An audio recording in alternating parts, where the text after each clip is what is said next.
आपको संकटी चतुर्थी की कहानी सुना रही हूँ। कहते हैं एक बार भगवान शंकर और माता पार्वती नर्मदा नदी के किनारे चौपड़ खेल रहे थे, लेकिन उनके सामने एक समस्या थी कि इस खेल में जीत और हार का फैसला कौन करेगा।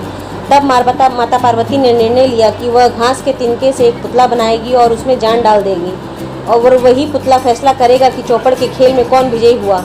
खेल शुरू हो गया और लगातार 3 बार माता पार्वती जीत गई, लेकिन जब उस पुतले से माता पार्वती ने पूछा कि बताओ तुम इस खेल में किसकी विजय हुई, तो उसने कहा भगवान शंकर की। सुनते ही माता पार्वती क्रोधित हो गई और उन्होंने एक घास के पुतले को श्राप दे दिया कि तुम्हें इस नदी के किनारे कीचड़ में लंगड़ा होकर श्राप भुगतना होगा। माता पार्वती का क्रोध देखकर वह घास का पुतला भयभीत हो गया और उसने माता के सामने हाथ जोड़कर प्रार्थना किया कि उसे क्षमा कर दिया जाए। बाद में माता पार्वती की घास के पुतले पर दया आ गई और उन्होंने उस पुतले को इस श्राप से निजात पाने का उपाय बताया। माता पार्वती ने कहा कि यहाँ कुछ नाग कन्या गणेश पूजा के लिए आएंगे, तुम्हें उनका उपदेश सुनना है, जिसके बाद तुम इस श्राप से मुक्त हो जाओगे। इतना कहकर माता पार्वती और भगवान शिव कैलाश की ओर लौट गए।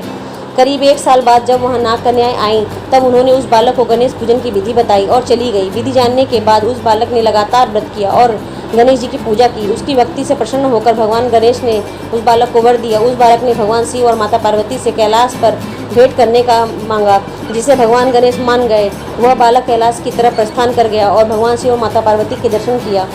बालक ने भगवान शिव से इस व्रत के बारे में बताया, जिसे भगवान शिव ने भी पूरा किया। यह व्रत करने के बाद भगवान शिव से माता पार्वती की जो नाराजगी थी वो भी दूर हो गई।